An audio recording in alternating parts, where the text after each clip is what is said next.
Nation's #1 DJ, DJ Rockwell. Yo, this is Apocalypse, the lyrical warner, hip-hop revelator. And you rockin' with the nation's #1 DJ, DJ Rockwell, you understand me?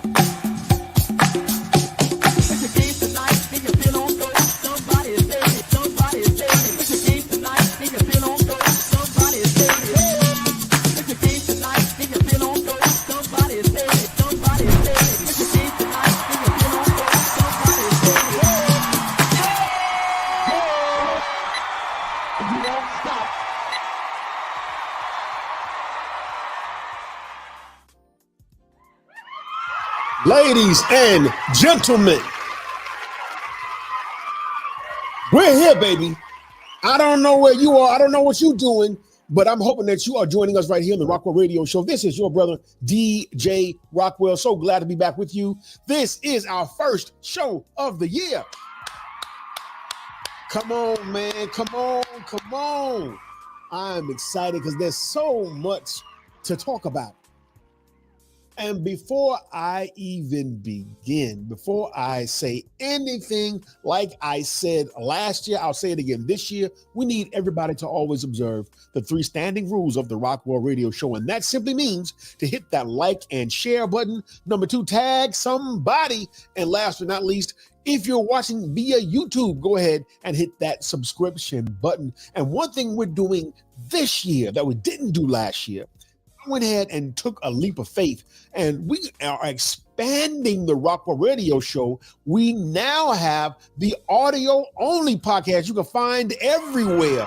Go to the Rockwell Radio Show.podbean.com where you can hear all of our broadcasts there. So when you can't get to us in the video form like you're watching right now, you can go ahead and go to, again, podbean.com. The Rockwell Radio Show, the Rockwell Radio Show.podbean.com to hear all of our audio versions of the show. And there's a lot to talk about. We watched a new year roll around. We watched people celebrate. We watched people stand outside and fire their weapons. But before that, we watched a new president elected and inaugurated. We watched a lot of things happen. And this last 30 days has been nothing less than insane.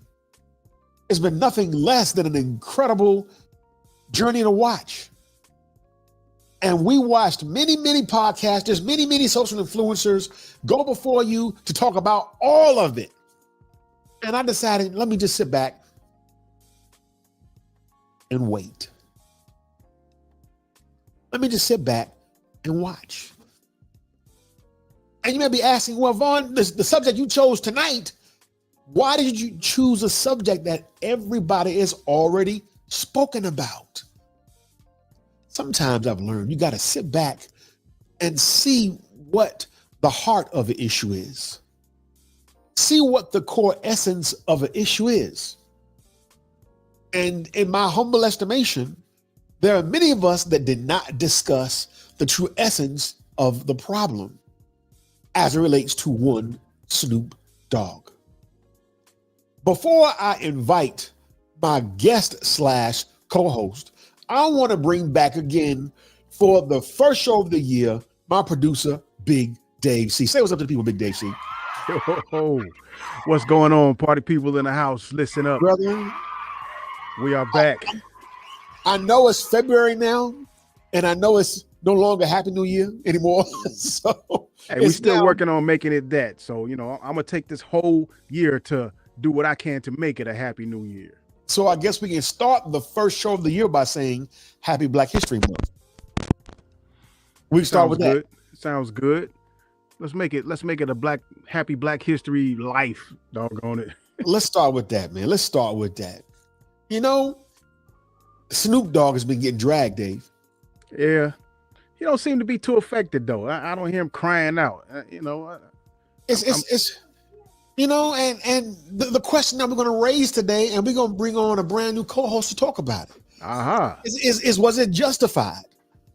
What was it really justified? You know, I don't know, man. I mean, like I said before, we too quick to throw each other away over, you know, anything great or small, like we get some points from it or something. You know, even if some of us deserve some talking to, I don't know that the way we do it is the best. So I'd love to hear what you have to say on that today. you know, and on that note, that's a great segue to introduce our brother. This brother, man, is a brother I truly love, admire, and respect. He is a force to be reckoned with on the social media frontier, on the podcasting frontier. He is an author. He is a paid speaker. Brother is a social media influencer. YouTube channel, Shifting the Culture. Matter of fact, as we speak, Big Dave, we are simulcasting on his channel as well. Shout out to everybody who is watching from the Shifting the Culture platform. And this brother decided, well, I asked brother to join us for this conversation, and he graciously accepted my invitation to do so. And I want to say, because the code word or the new mantra of the year, Big Dave, is collaborate. Yes, sir. Collaborate, reach out. So with no further ado, please welcome, not a guest, he is the co-host of tonight's show, our dear brother, King Cam.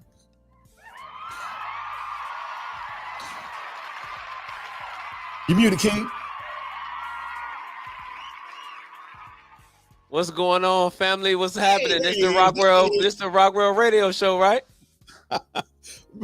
Brother, tonight it's the Rockwell radio show / Shifting the Culture. Yes, sir. Yes, sir, man. Thank you for having me on, DJ Rockwell, man. Dave C, what up? What up? Going on, family, man. I'm honored to be here, man, and I'm ready to get into this topic tonight, man. Bruh, you know, let's set the ground rules. Let's set the ground rules. Tonight, we at the barbershop. Tonight, we breaking bread. We got a slice of bean pie. No doubt. You know, or we at the house chilling, just watching the game. And we talking like brothers talk. Come on. So this is, my point is, this is going to be an informal conversation. Yes, sir. Yes, sir. I've got a few things and clips that I want to show you and ask you to comment on. So the conversation won't be Q&A, but let's conversate. The floor is yours. If you have a slide you want to show, if anything, brother, this is your show tonight. Tonight is the Rockwell radio show / Shifting the Culture. Yes, sir. So before I even begin, big brother, I think it's only right to let people know that tonight we intend to open up the phone line. So wherever you are, at the latter half of the show, we're going to open up the phone and we want to hear from the people. And if you are not near a phone, or if you're like most of us and you watch the show on your phone, we will encourage you to respond and correspond with us via the text and via the inbox. So, brother, do you want to make any opening commentary as we begin this conversation? Well, what I would say is that, this is a continuation of the conversation that started a few days prior to the presidential inauguration, where Snoop Dogg, Nelly, Soulja Boy, Rose, other artists performed at presidential inaugural events. And from that point on, sparked outrage and backlash among the Black community as to how much of influence and leadership should we look to our rappers and entertainers on. So during that time, I did do a episode on Shifting the Culture, addressing the backlash that was given towards, our fellow artists and entertainers and creatives. And my perspective on it was, we always want to try to keep the mindset of the minister and what he would say about our brothers, in the moves that they're making. So, and at the end of the day, these our brothers and sisters, man, they rappers, they entertainers, so they get paid to perform. That's just where we are with it. And I believe what has happened is, though, the social engineering that has taken place in the minds of the people has geared and shifted propaganda towards that frames anything that has Donald Trump associated with as something negative.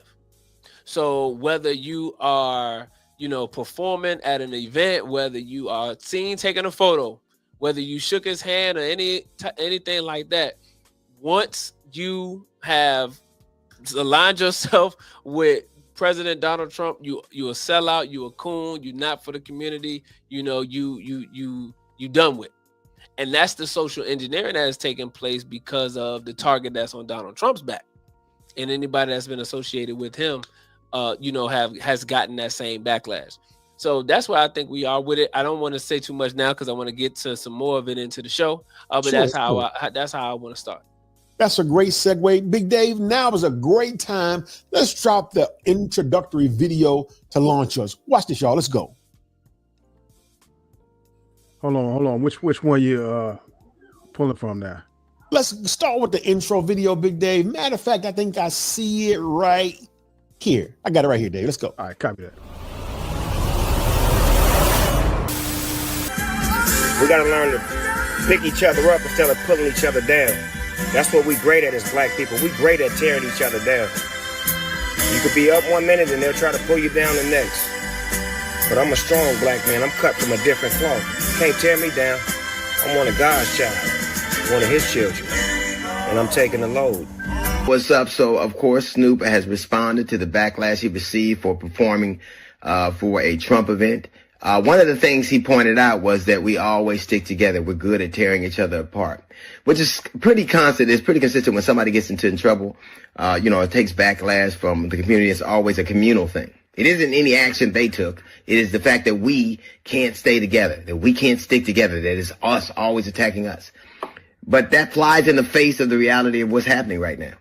It is not us who are tearing down affirmative action. It is not us who is tearing down DEI. It is not us who are tearing families apart. It is not us who have decided that affirmative action and rollbacks that have been that had precedent for 50, 60 years are gone. It is not us that is doing that. It is the man you decided to perform for.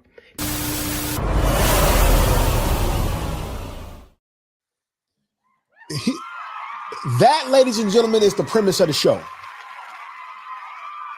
That laid it out right there. But before I get to that, Big Dave, once again, I want to give people the 3 rules of the show. I want to let them know to go ahead at this time, hit that like and share button, tag somebody, let them know that the Rockwell Radio Show and Shifting the Culture is on the air and that we're live, and subscribe to both platforms on YouTube. Big brother, before I get your comment on what you just heard, I want to take a moment to tell a quick story. I was just grocery shopping about 2 hours ago, and I met a sister outside giving out flyers, inviting people to her church. Big Dave, bring me up close. This sister right here, and she just by herself giving out flyers to invite to her church. And I wanted to show you all this for a reason, because people are so shook at the Donald Trump victory. And here's what I want to be clear with this. I want to salute people who are reaching out for faith and inviting others to faith and security.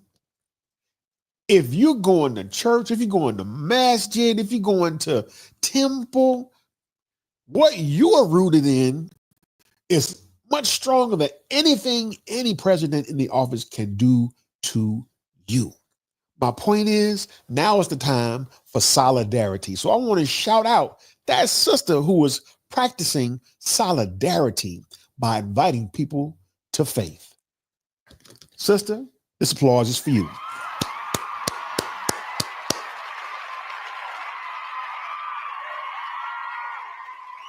Tin Can.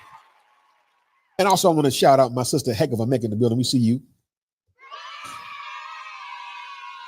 So, well, brother, Your views on what you just saw.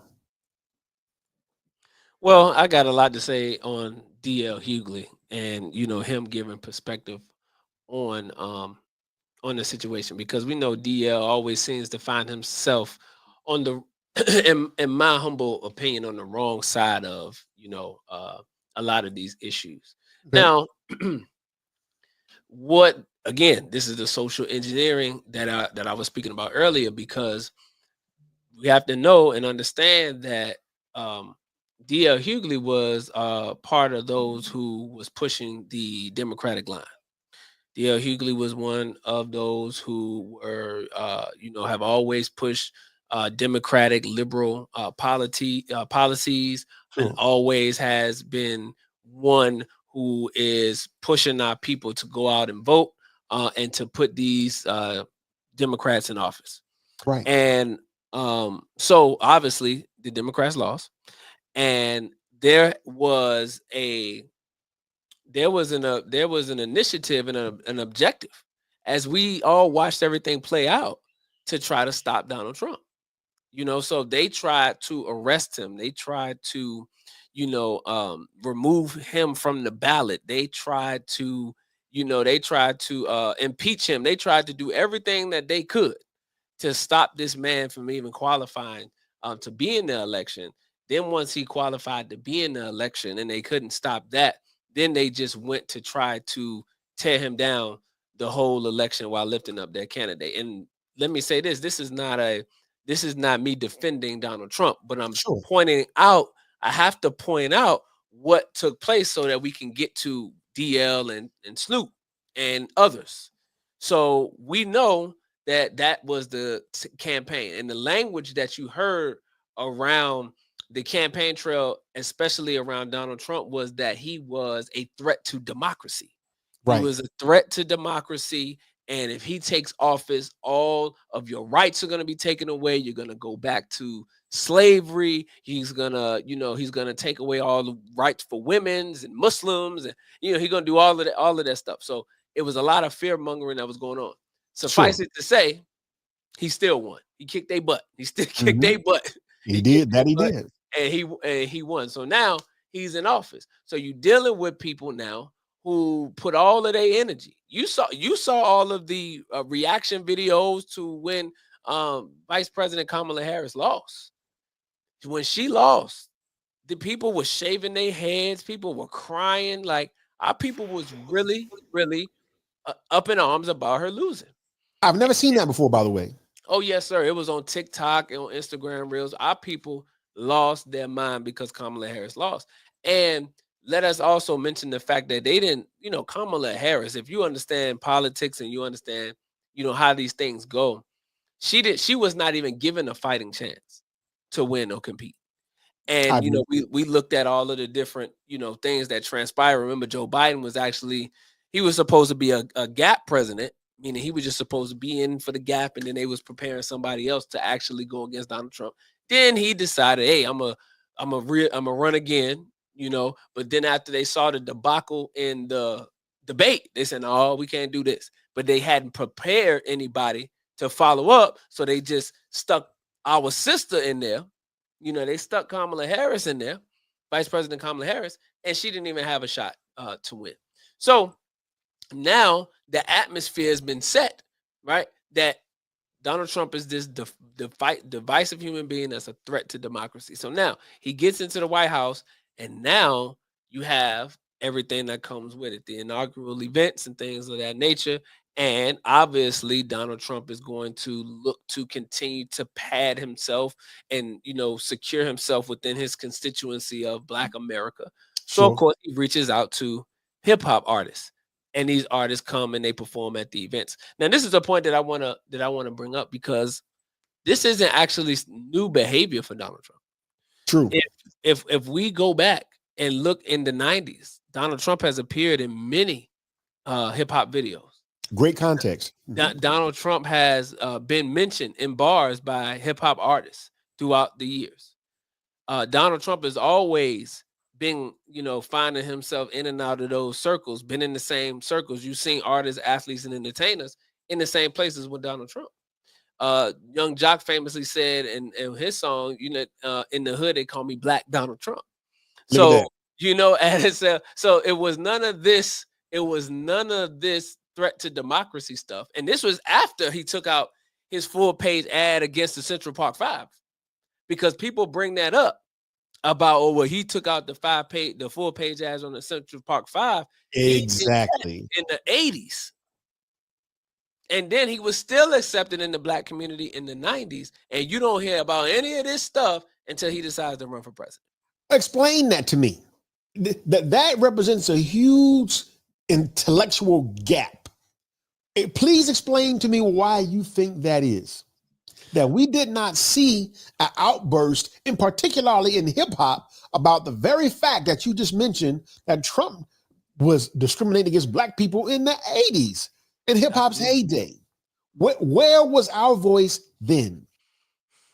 Well, at that time, again, what I've seen taking place since he ran for president in 2016 was that he, number one, remember, he was not given a chance against Hillary in the 2016 election. He was not given a chance. So they kind of just wrote him off, you know, as an entrepreneur and an entertainer and a business person, not as a serious political candidate. But then when he started rolling and then he won, it was like, okay, now we have a problem. So it's kind of like, because he does not fit the traditional presidential mold, I believe that is what has taken so many people aback the most. Because even with the other presidents, they still were presidential.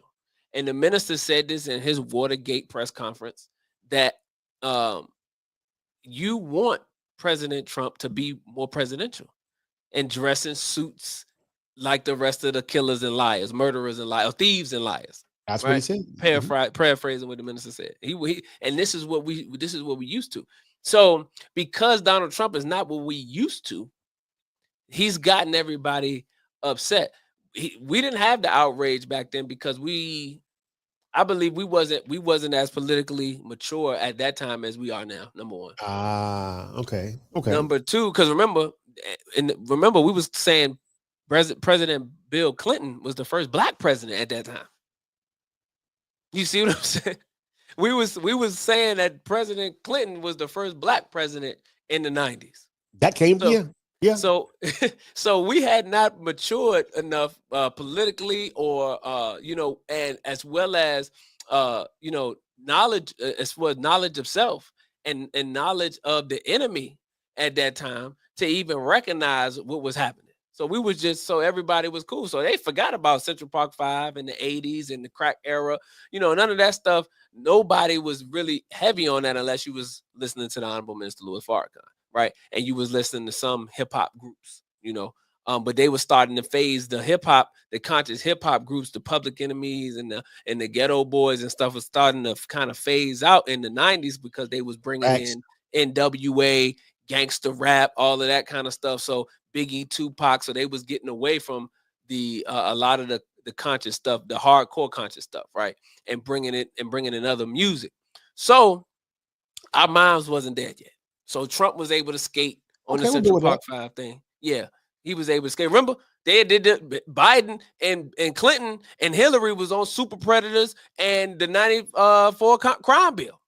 Ain't nobody said nothing about it back then either. So let's dive in further, right, on that note. And again, I'm talking to y'all at home too. And I really want y'all to chime in on this in the inbox, in the DM. I want y'all to participate in this. I've heard a lot of arguments that what we're seeing is a selective outrage. And I want to just state my position for the record here. I'm not pro or con. I'm pro consistency. I'm pro staying on code. I'm pro us moving together. But what I've seen here is a lot of us doing the exact opposite of all of the above. So, and I got a few stories to share later that speak to that.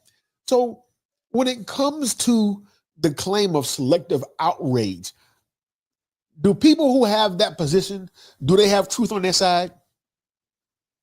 Well, that's why I mentioned social engineering, because our people, just as the scripture styles us as sheep. So the 85%, are easily led in the wrong direction, hard to lead in the right direction. So they are tapping into the emotional aspect of Black people. They know that we emotional. You got to think about the campaign that they ran with presidential candidate Vice President Kamala Harris and how much emotion was attached to that. And then the emotions that they attached to President Donald Trump. It was hate, bigotry, disrespect was Donald Trump, and Kamala was love, hope, unity. These are the words that we were hearing that associated to help drum up emotions.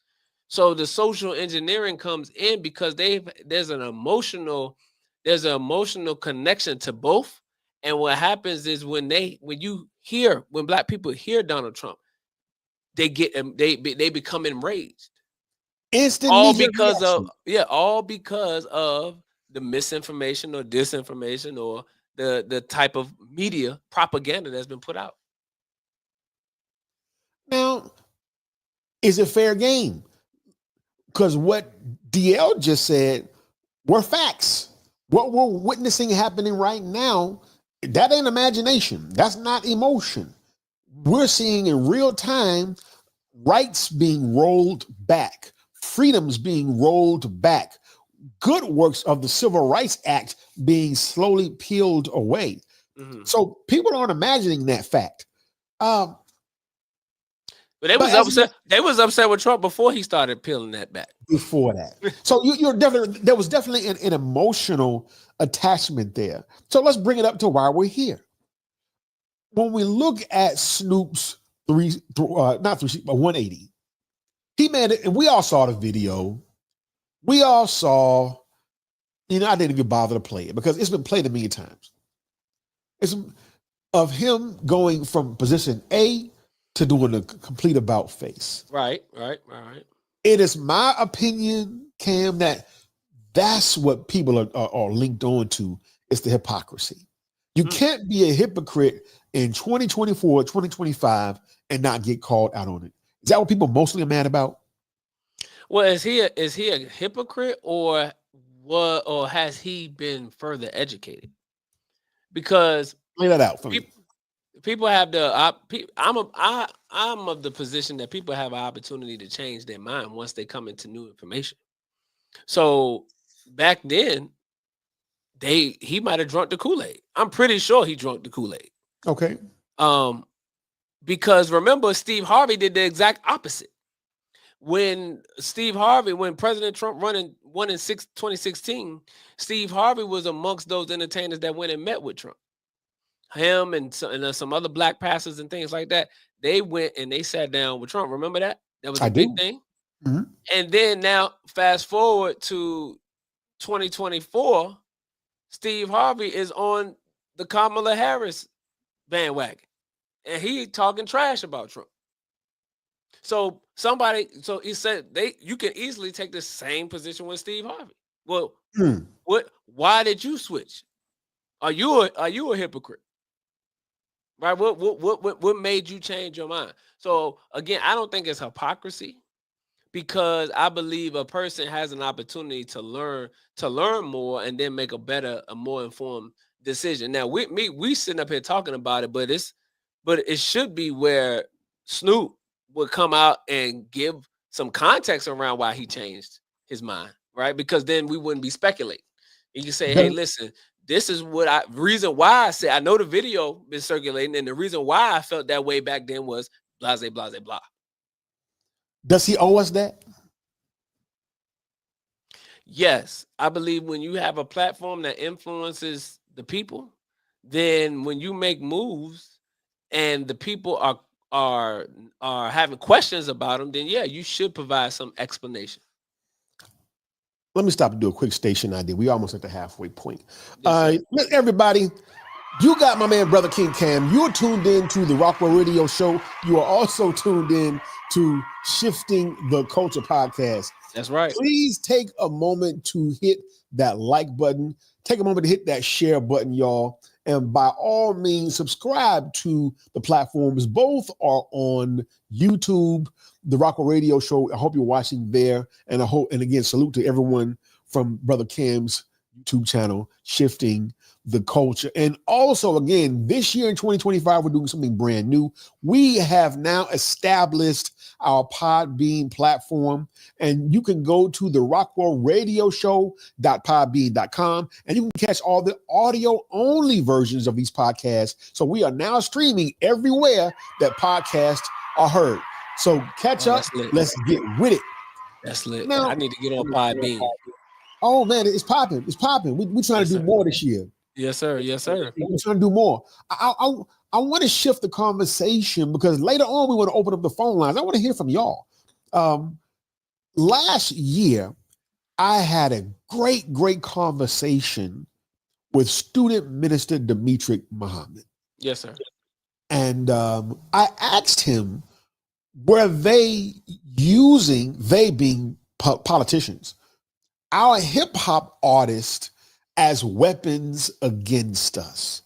We saw all up and down the campaign, even in 2016-17, just as now, rappers being used, at a breakneck pace to help campaign on both sides. They got Beyonce, they had Jay-Z. Mm-hmm. This year they had Meg Thee Stallion, Cardi B, and the list goes on and on and on. So I asked, brother, do you think that hip hop now is the tool of choice to be used as a weapon against us? He said yes, but he also said this. Watch. We love our artists. We love our entertainers because they entertain us. But we wouldn't be wise to go to them for political advice. And that's not a knock against them. That's not their strong suit. They are not political analysts, and they don't have enough knowledge and wisdom to be spokespersons for what the Black community needs when they have an audience with highly placed politicians. And these politicians, they know this. They should, before they go and sit with President Biden, before they go and sit with former President Trump, they should go and sit with Black leaders, Black thinkers. Yes, sir. And I could think of no better person that they should consult with before they visit these highly placed politicians than the Honorable Minister Louis Farrakhan.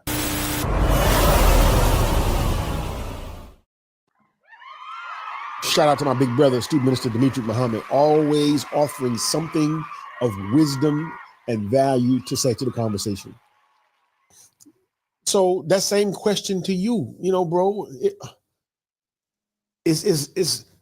are our artists now being used as tools to shift us a certain way in the political stratosphere? Absolutely. I agree 100% with Student Minister Demetric Muhammad. Did you hear echo? I do, just slight though, but keep going. It's only slight. Okay, yes, sir. So yes, sir. So yes, I agree 100% with Student Minister Demetric. And I mentioned this similarly in a show that I did. It was the same show where we were addressing this topic. And what I was saying was, again, a brother, Mr. Malcolm, said the same thing. Other communities don't look at their entertainers as their leaders per se. We don't look to them for political advice. We don't look to them for spiritual advice. We look to them for entertainment.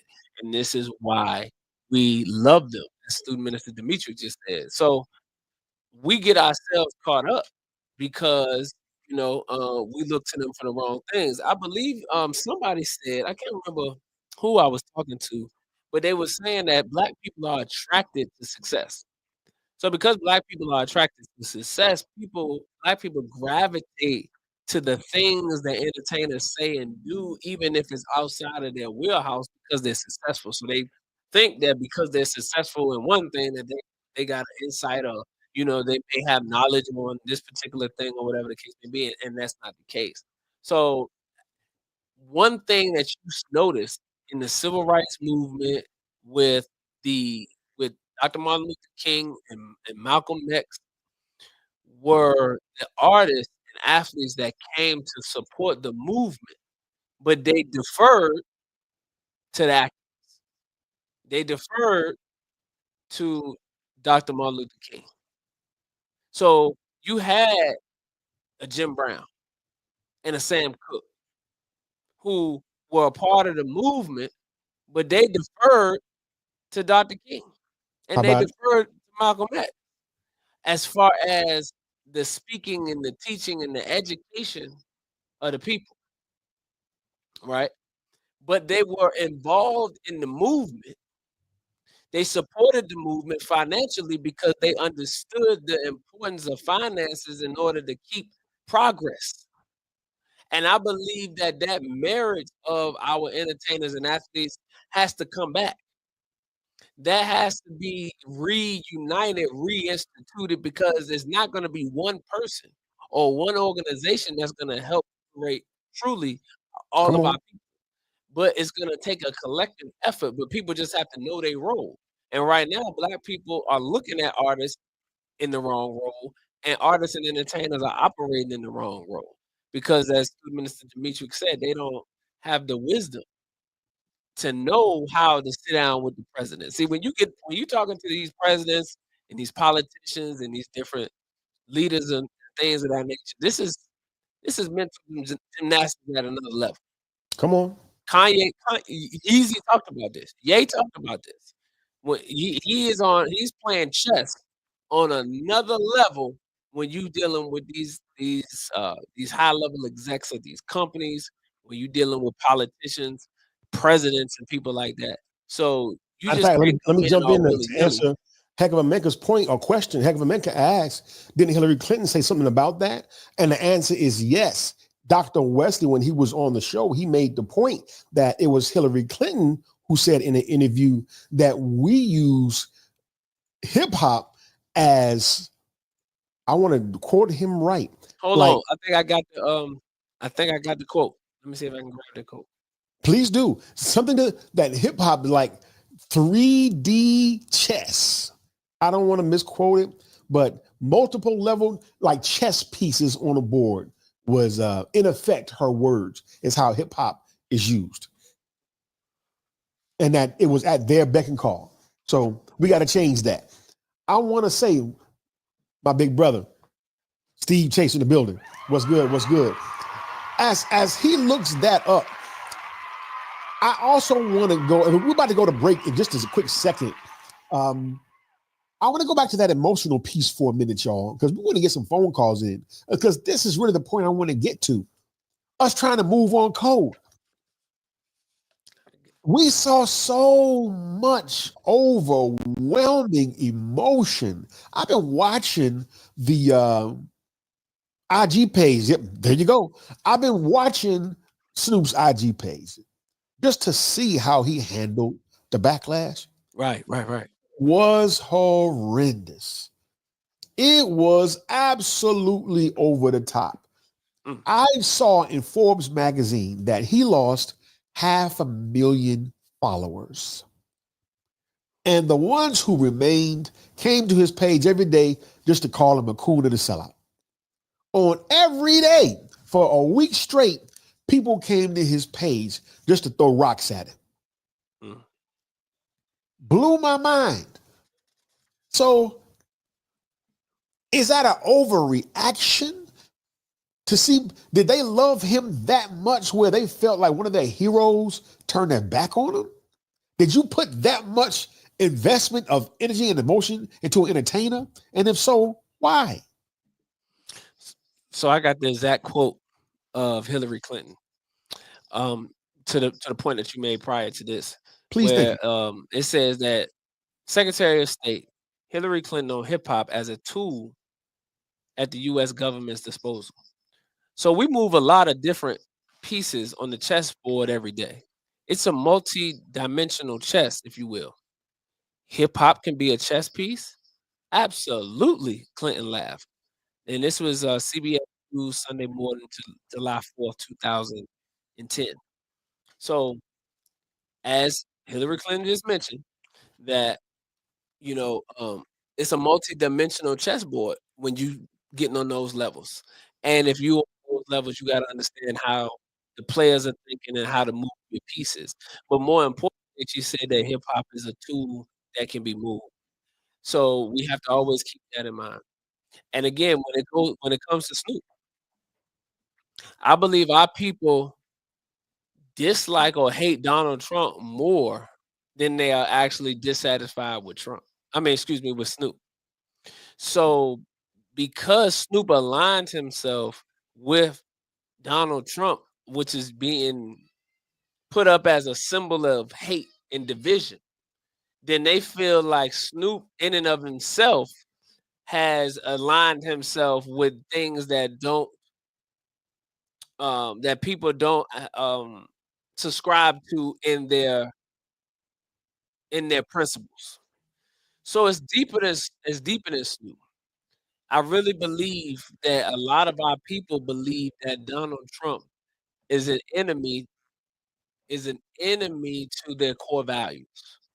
So because Donald Trump has been made as an enemy to their core values, anybody that is aligning themselves with Trump Is also the enemy. is also the enemy.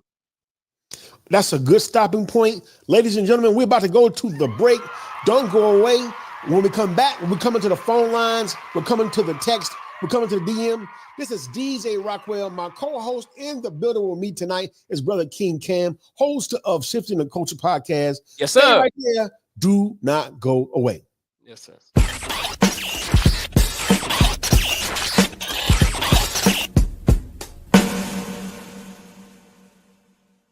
What up with it, man? You already know what time it is. It's me, Young Kind of Don. I'm up in this thing. Peace. This is Aziz, the Kid Kareem, the Life Giving MC. Peace, everyone. This is Brother Anthony K. Muhammad, also known as A-Tone, the hip-hop historian. Peace, family. What's going on? It's Brother Jabril, Brother Mustafa, Lordship Productions in the building. I am your sister, Arian Nicole. Peace, peace, peace. It's your sister, Sue Axel. You're watching the Rockwell Radio Show. You are now tuned in live to the Rockwell Radio Show. Right now, you're listening to Rockwell Radio Show. Rockwell Radio. If you ain't listening, man, you wasting time. You on all these other stations, you need to tap in. Rockwell Radio. You know what it is. Watch them, watch them, watch them. I'm here with Brother Rockwell, the Rockwell Radio Show. You ain't in the game, you in the stand. Stop playing, man. Let's go.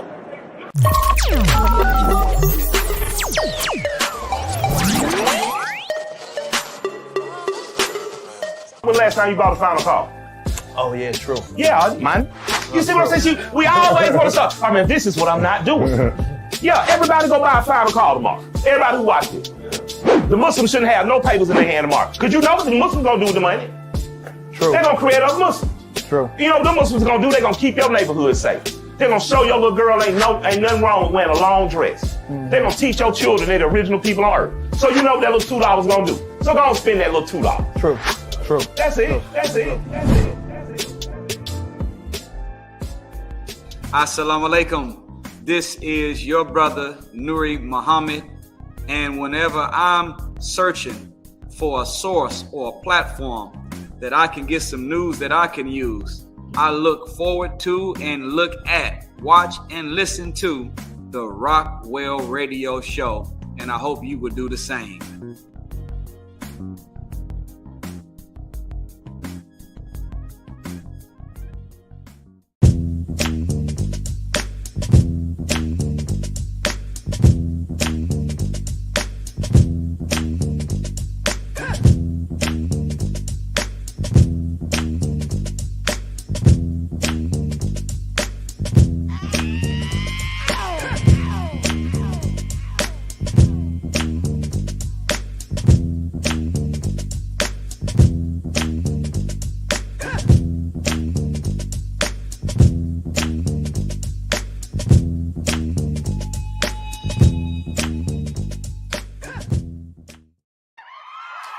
Ladies and gentlemen, we're back. We're back.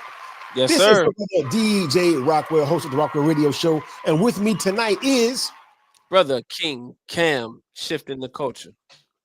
man, tonight, bro. And let me say again, I want to welcome everybody who's tuned in, who stopped by, who stopped through, who was watching. We're going to go to the phone lines in just a minute. But again, I want to reiterate that this year it's all about collaborating.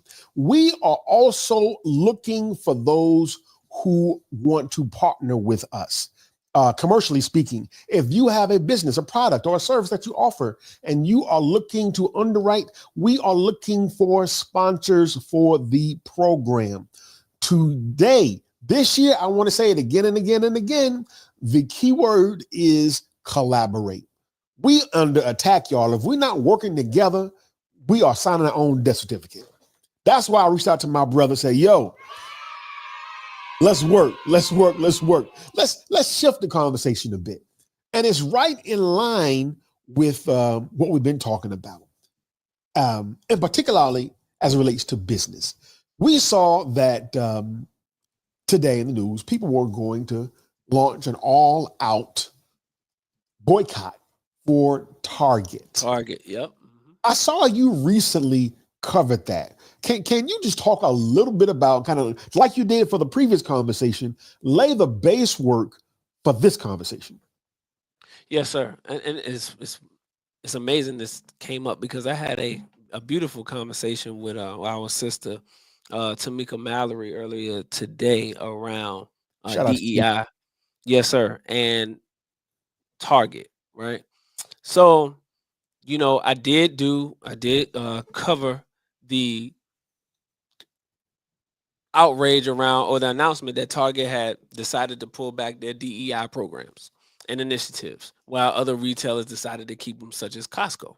So Right. you had people like Reverend Al Sharpton who decided to go in support of Costco keeping their initiatives and programs to do 100-member buy-in, and we covered that. And what we also saw develop, which you highlighted, was some of our Black-owned businesses and Black business owners who actually go through Target, Walmart, Costco as a distribution, such as Tabitha Brown. Sure.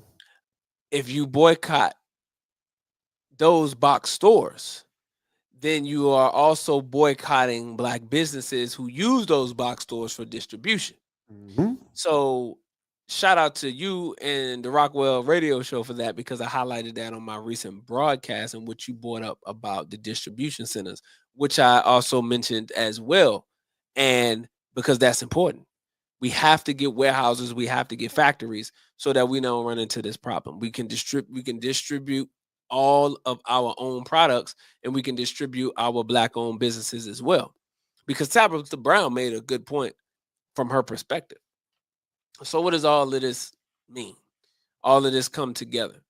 What's happening is we are being put and placed in a position where ultimately we're going to have to come together and unite. We can no longer continue to have these closed off rooms and conversations, because this is the thing. I don't have a problem with boycotting. Obviously, Dr. Martin Luther King was speaking before he was assassinated. He was speaking about economic withdrawal from this system, and they're not going to give us what we need in order to be considered as equal and everything that would make us considered human beings in this country. Then we're going to just withdraw economically. The Honorable Minister Louis Farrakhan has been leading an initiative for the last few holidays around the Thanksgiving and Christmas season around boycotting Santa. Let's boycott the fat white man. Come on. Let's not spend our money with these retailers, money we don't have, for things we don't need, to impress people we don't know. Let's stop doing that. Down with Santa and up with Jesus. Right? Come on. So the minister has been leading that initiative. So we're all for boycotting. The problem is, and what we're going to run into, is we don't have any organization around the boycott. And if without organization, we're not going to be effective. So what me and Tamika was talking about earlier is like, listen, we have to have conversations before we come out and do stuff like this, because now we can have an understanding of what the direction is, everybody who is either for or against it could have their perspective heard, and then we can come to the best solution as to how to move forward. Because you got some people like Tabitha Brown who's like, hey, if you boycott Target, you're going to boycott me. You got other people that saying, well, to hell with Target. We don't need them. And then you got other people that saying, we don't need Target anyway. And then you got some people that saying, well, we wanna support the Costco's who kept the DEI programs and things like that. So you got three different perspectives here, all in one community. And if we are not unified, then we're not going to have the progress that we want to have. Dave, go ahead and put up that slide with our sister, if you don't mind, Big Dave. Now, I heard a perspective that I thought was very interesting, and I want to present that to you and everybody watching and listening right now. This is war, and in war that there's casualties. Yes, sir. And I thought to myself, we obviously love our sister. She's a self-made millionaire. If anybody got it, for those of who know her story, if anybody got it out the mud, put it back there. I ain't done yet. But if anybody got it out the mud, she did. She sells cookbooks. She sells seasonings. And quite a litany of things that are in her brand. Right. She got the doll. Look like in the picture here, she got the doll too. Now to the left photo is someone suggested, well, why don't we just simply keep going into Target, but only support Black entrepreneurs? And somebody said, well, that's not a boycott at all. Because Target's still getting the money? Because Target still gets a piece cut of the transaction. Right.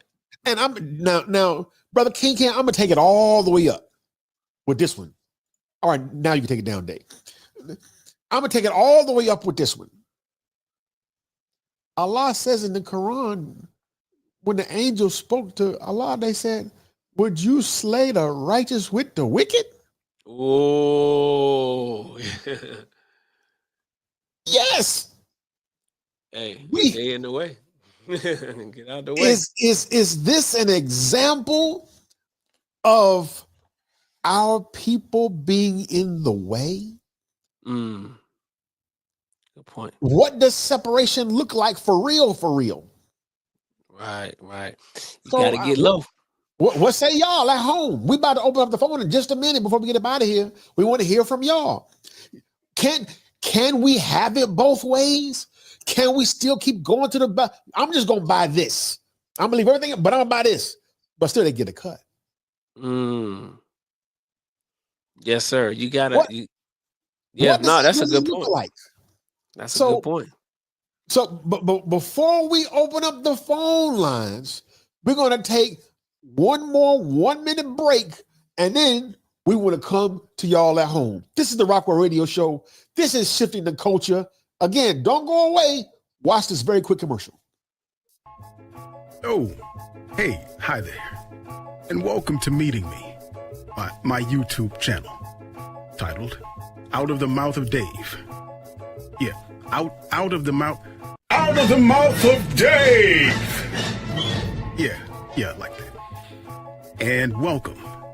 I brought this channel together, put this together on this channel, on my YouTube channel. Out of the mouth of Dave! I'll be reading things and saying stuff. This is my pursuit of voice acting. Voice acting. That's what I do. The thing that I do, I get close and talk on the mic and all breathy. Anyway, this is the spot out of the mouth of Dave, where you'll find my content. This is where you'll find that content. Thanks for stopping by. I want to thank Big Dave. Yo, I love that commercial. He is our first one to support the home team. So you all definitely support Big Dave on his platform. The phone lines are open. Out of the mouth of Dave. Right. We want to hear from y'all, man. The phone number is right there in front of you on the screen, 404-919-7399. Again, the number is 404-919-7399. And of course, I realize that many of our watchers are watching this show right now on their phone. But we want to hear from you over the topics that we have discussed tonight. Was it justified what happened to Snoop? I mean, or was it overboard? You know, or are people emotional and just simply reactive? I want to talk to y'all, you know, for y'all who are watching and listening. Yes, Can we have it both ways? Can we support our sister Tabitha and still shop in the big box? Or is a withdrawal is, and it is what it is, sister, we love you, but you stand too close to the enemy, he got to go. And I think that's it right there. That's it. That's the time that we coming into. That, you know, you can't have alignment with the enemy and say that you for the liberation and the development of us as a people, you know, into our separate state of territory of our own. The time where people could be lukewarm, where people could be neutral, where you could have one foot in, one foot out, you could straddle the fence. That time is over with. Those days are over with. And the way things are setting up and being lined up, you're not going to be able to make it. So you have people like Tabitha Brown, like you said, who could be an unintended casualty in the war. Now, do we want to stop our sister from being able to do business? Absolutely not. But you're insulating yourself in with the enemy. So how are we supposed to know? I've seen this on movies, brother Vaughn. You know, I watched it on White House Down, and I watched it on Olympus Has Fallen in that series. And you know, the military, you know, once you have a situation take place inside the White House, for example, and you have Secret Service agents inside of the White House, but you have hostiles that are also inside of the White House as well.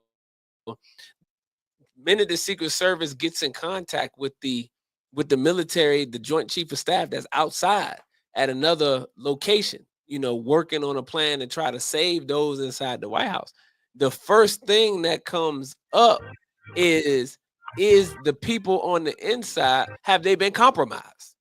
How about that? On that note, let's take a phone call. Yes, sir. You are live on the Rockwell Radio Show. Who's speaking? Yo, this is Steve Chase. My man, Steve Chase, in the building. Big Steve, what's up, Big Steve? Steve, how you doing, Big Brother Cam? Congratulations and thank you for being a part of this program. Yes, sir. Absolutely, man. So much, man. Yes, sir, man. Thank you for calling in. What say you, brother Steve Chase? I agree that we are at war, but we've been at war for decades now. I don't think it's Trump doesn't make it new for me at all. So we've been at war, and I think our leading enemy is ourselves. I think we got to start there. We're talking about us being at war. Mm-hmm. But as for the backlash, I don't think it's justified. If I'm being honest, I think it's an emotional reaction. Okay. Because I've watched this election, I've watched what's happened and how they did it, how billions allegedly were spent. Well, we know millions went out to superstars. Right. Yes. And we saw an offensive against a presidential candidate. And I'll say I've only been paying attention to, politics like this maybe for 25 years since I got to Atlanta when George Bush was running, back in like 99, 2000. But I don't think we've ever seen an offensive against an American candidate like this. Mm. And we've known this dude all of our lives. So I'm not a stand for this dude, but I just got to call it like I see it. Not mad. And I'm watching what I believe to be the mass brainwashing of millions of Americans. Thank you. They spent big bank to do it. Wow. So I don't believe that the backlash is justified. Ladies and gentlemen, that's my brother right there, Big Steve Chase, one of the baddest hip hop producers in the city. Love you, bro, man. Always thanks Yes, for your sir. love. Always thanks for watching, Chief. Yes, sir. Thank you. Appreciate you, brother Steve. Ladies and gentlemen, we're not done. We're not done. We still want to hear from you. We got a few minutes left. So what do you think about what Steve Chase said? I agree. Remember, I was talking about the social engineering that has taken place. Like I said, Donald Trump is not a stranger to the black community, to hip hop artists. It was like we're not even considering the fact you don't know if Snoop has had some type of relationship, a working relationship or whatever with Donald Trump prior to his presidential inauguration. If any of the other artists, Nelly, for example, may have had a working relationship with Donald Trump prior to did business in the past. You know what I mean? So all of these different things, are questions that were left unanswered, and we responded emotionally to what was taking place. Like I said, I think it's above Snoop and Nelly and Soldier Boy and Rose. I think it's above them. The issue the people have, just like what DL said, it's not. He didn't talk about his performance. He talked about diversity, equity, and inclusion. He talked about the policies that are being, implemented and things that are being seemingly removed. That's what they have a problem with. They have a problem with the system being taken apart. Remember, Donald Trump was talking about draining the swamp. All of the establishment politicians do not like this man because he's not establishment. He's not doing the things the way that you have been doing them, so business can continue to run as usual. That's why now they're doing the congressional hearings for all of the appointees that Trump has coming in with this new administration, and his new team. And RFK, Robert Kennedy Jr., is one of those who he, wants to be over health, right? Are you watching hearings? Over the health, right? So they're doing the hearings now, and he getting into these heated exchanges with these congressmen and women and these senators and things of that nature because of all the corruption that has been allowed to go on. He challenged Bernie Sanders on the donations that he received, and told Bernie Sanders, he said, "Hey, listen." He said, "Hey, listen, man, you are one of the biggest recipients of money from Big Pharma. So let's not talk about how. Don't try to come and talk to me about my position on how we're gonna help, make America healthy again. When you've been on the watch, you've been on the clock, you've been on the job all this time, Bernie, and How about that, and Steve? Americans are the most unhealthy people in the world, the most obese people in the world. So the corruption, all of the exchange of money for corrupt activities, all of the criminal activities, all of that stuff is being exposed. Because one thing about it, I'm not saying that Trump is not a criminal, but what I'm saying is he wants to be the chief criminal. So when he want to be the chief criminal, he want to be the boss, then that means everybody under him got to go. Everybody that don't want to listen got to go. Everybody that's a threat to his regime got to go. He's like Michael Corleone.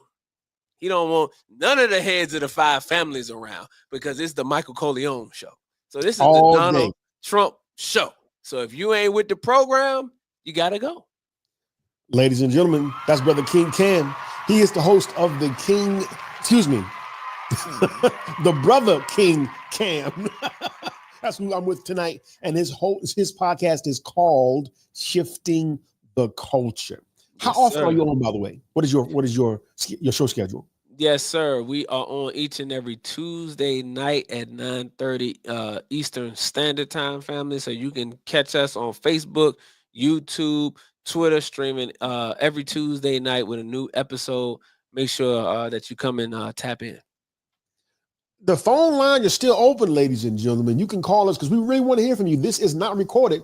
This is live. You can call us at 404-919-7399. Again, the number's right there on your screen. Or if you're tuned in, you can drop us a line in the DM in the chat section, and we'll put it up. We want to hear from you. We're at the closing minutes of the show, bro.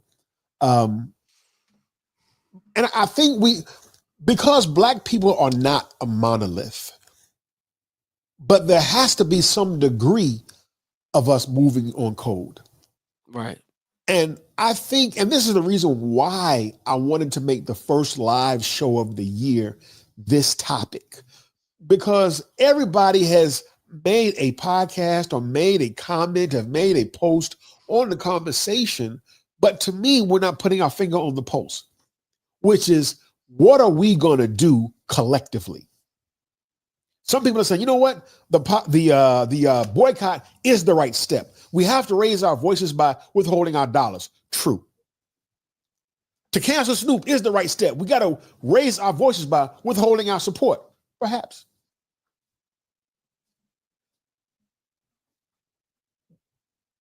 But we can't have it both ways. We really can't. I think those who oppose us in high places have studied us for years and years and know I'm gonna wait these Negroes out. Yeah, absolutely. They only gonna be mad for about a few more weeks, Mm-hmm.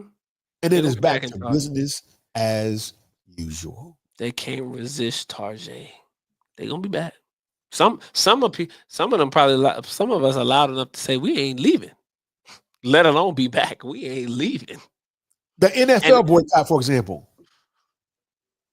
Yes, sir. That's a good point. That's what I'm saying. That's a good point. And this is what me and Tamika was talking about earlier. That's why those who have a platform, because right now, the people who are the listeners, they seeing all of the people who's supposed to be the leaders, but the leaders are going in different directions. So the people don't know which way to go. So that's what's going to happen with any initiatives that you put forward. You're going to have some people that are going to go with the initiative, and you're going to have some people to say, man, look, I'm not doing that because Brother Cam ain't doing that, so we ain't rocking with that. You know, Rockwell radio show ain't supporting that, so we not going there. You know what I'm saying? So you're going to have that because you don't have those who have the voices on the same page. So what did David Ruffin say in Temptations? He said, we the voices. He was talking to Eddie. He said, and you know, they love the voices. So the voices have to be on point because that's who the people want. That's who the people, and when I say the people want, that's who the people listening to. That's who got the ear of the people. So if the people are listening for your platform to give them good guidance, then we have to be reasonable and responsible enough to give them right guidance so that they are able to then make a educated decision. That's what we have to, that's what it boils down to today. Making educated decisions, because the minister said that people live and die off of falsehood today. Come on, brother. So in the criterion, he says, don't teach what you don't know. So, and on that note, let's take another phone call. Yes, sir. You are live on the Rockwell Radio Show. Who's speaking? Sister Mecca. Ah, Sister Mecca in the building.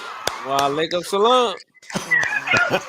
And as usual, I hear you got some company in the house with you. Yes. The greatest rapper alive, ladies and gentlemen. Talk to us, dear sister. Praise to Allah. I'm sorry, my children are following me everywhere. That's the job. I was just gonna say that I really enjoyed the conversation, and at the end of the day, white people gonna do what white people gonna do. We have to remember that this is exactly who we're dealing with. We're dealing with our enemy, and Allah is going to force us to make that discrimination on which side we gonna choose. Come on. And with the Tabitha Brown situation in Target, you know, I've seen an increase, like on TikTok and stuff like that, of Black people really shopping at Target. And nonetheless, they gonna get their money, right? Mm-hmm. So, like brother, I think he said it that nonetheless, in about a couple weeks we're gonna be going back. So again, at the end of the day, we have to choose a side, and that's really all I have to say. Ain't no middle ground. Is that pretty much what I'm saying? Say again? So ain't no middle ground. Would you agree? Right, I would agree. There is no middle ground. A lot is putting that line. We're gonna have to choose. Mm-hmm. I heard you see. I saw what you said in the comments. He's going to force us. That's right. Yes, sir. So, ladies and gentlemen, that is my sister, your sister, our sister, the greatest rapper alive, Sister Heck of a Mecca. We support you. We love you. And as always, thank you for checking out the Rockwell Radio Show.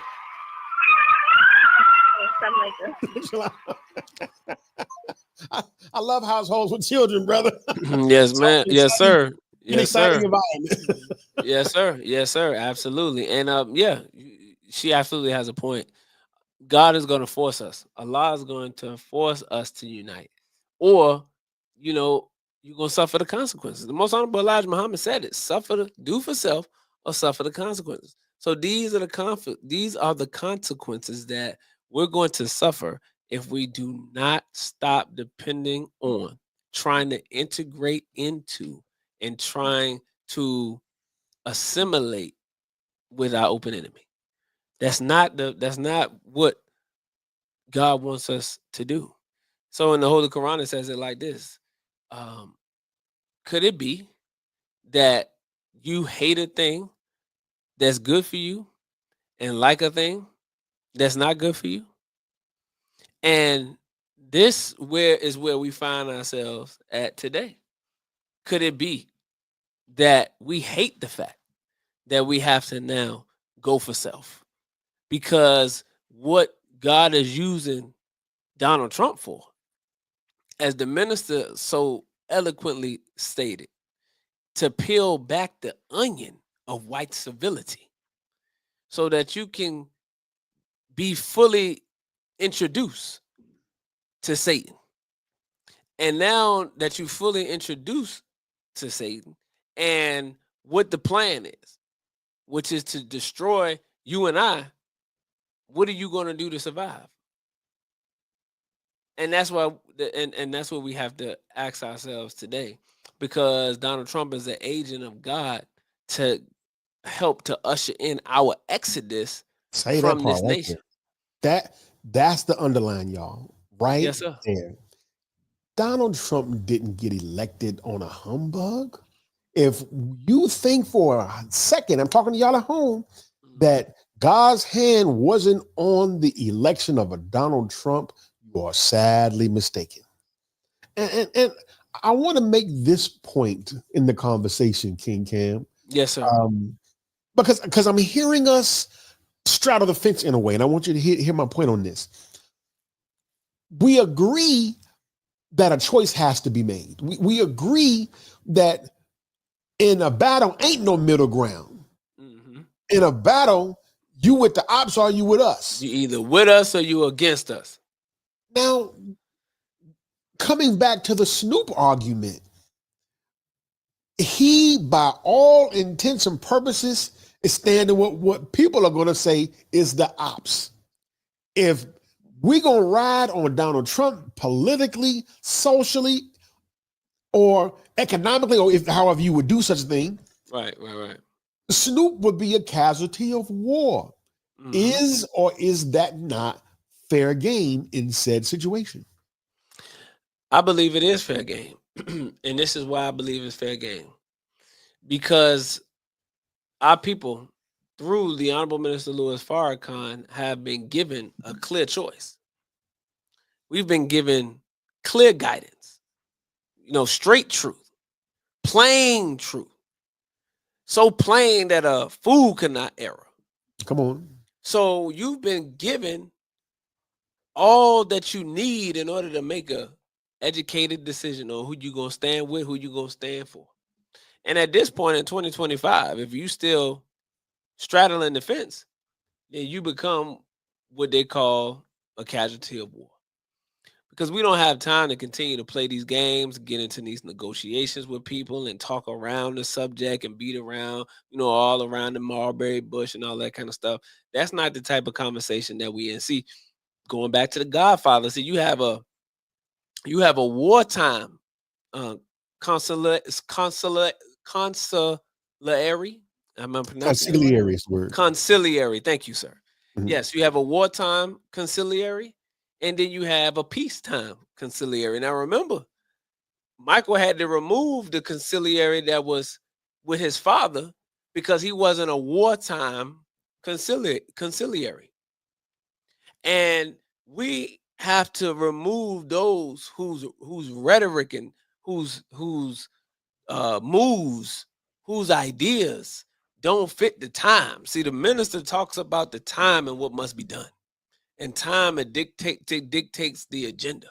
And if you are out of time, then you're not going to resonate with the people. If you're out of time, if you're out of step, then you can find yourself at odds with the people and ultimately become a casualty of this war, because the people are living in a time and there's a specific instruction, there's a specific voice, there's a specific message that the people are listening for that's going to resonate.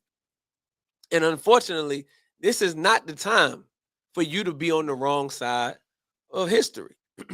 So this is the beautiful thing about listening to and following the guidance of the Honorable Minister Louis Farrakhan, because he's going to guide you through these things so you don't make the mistake. So Snoop, no, he didn't talk with the minister.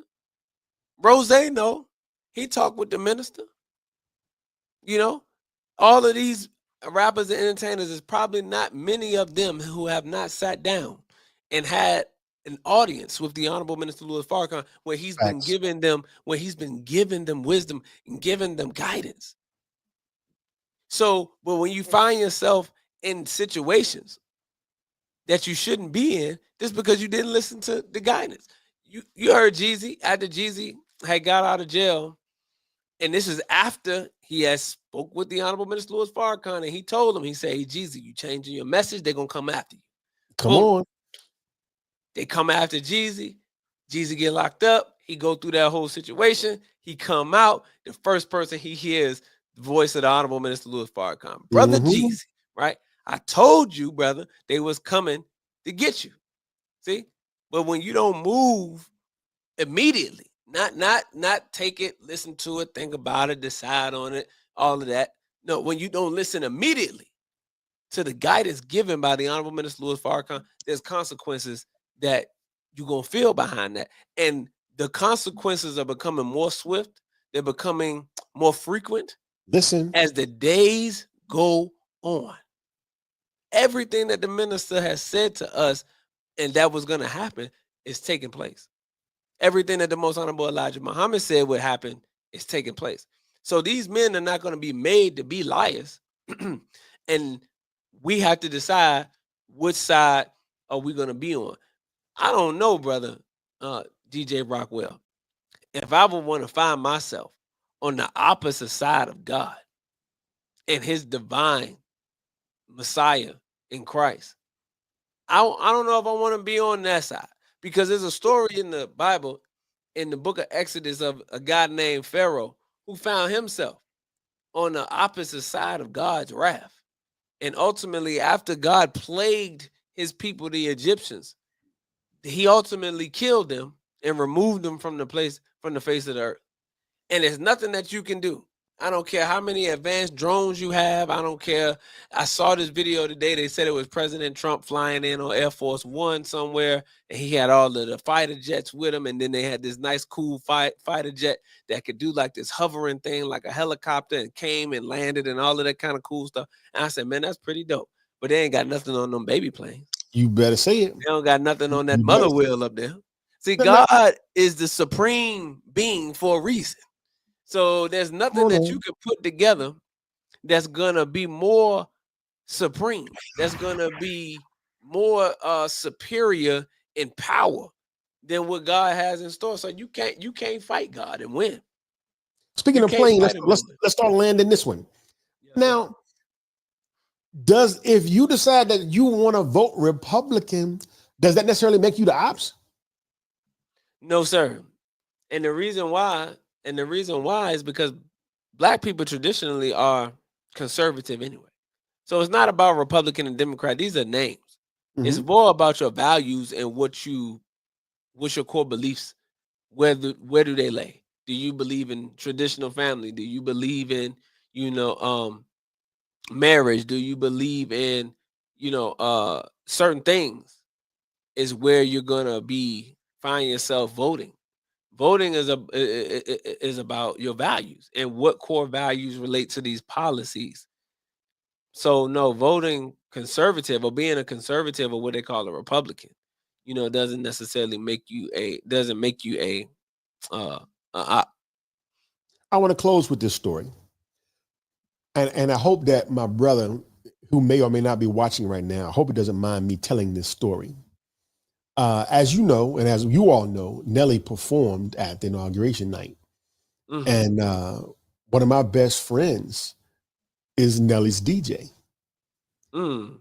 And so he was there on inauguration night and performed on stage with Nelly that night. He, of course, had been watching the backlash that Nelly got.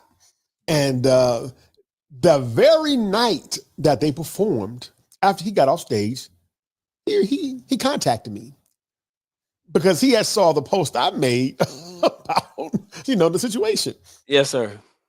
And he was like, Bond, man, I knew I could talk to you because people are getting destroyed. They don't understand. We are in business. Right. And I didn't judge the brother, and the truth is I would not have done it because I don't align, as you just pointed out, with his values. Right. But all money, not good money. The value of the entertainer is to do business, to get paid. Right. But some of the things he shared with me in the conversation, you saw that, right? Some of the things he said was that they're seeing these comments and like, damn, Snoop is seeing them comments and was like, that's what led to him having to say something. So I said that to say that we may disagree with them, but they still are people and they got feelings too.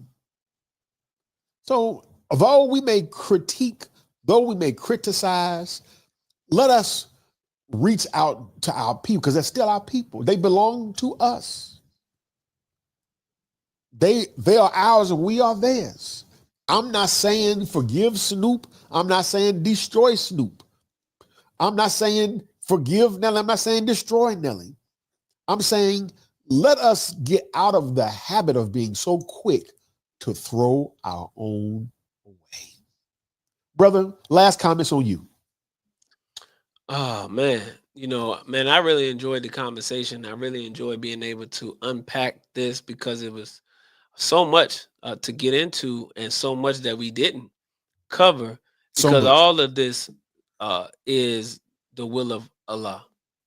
And with God shaping this thing up for the final battle, if you will, for the lives of the righteous and the wicked. We have to always keep our mind on the voice of freedom, justice, and equality, in our midst, which is the Honorable Minister Louis Farrakhan. So, and in this time, man, our people need good guidance. I'm seeing people reach out more for good guidance than, comedic relief, entertainment, music. And those are always going to be outlets. Those are always going to be outlets for our people. But, man, we have to keep ourselves locked in to platforms that's giving good guidance. Come on now. And on that note, tell the people where they can follow you and watch you on your platform. Yes, sir. They can follow me on all social media platforms at Brother King Cam. And you make sure that you follow the podcast Shifting the Culture Pod on Instagram. Brother, I thank you, man, for lending us your time tonight. Ladies and gentlemen, that's Brother King Cam. We want to remind everybody, if you're watching on his platform or mine, hit that subscribe button, hit that like button, hit that share button. And above all, we want to remind everyone of the leap of faith that the Rockwell Radio Show has taken.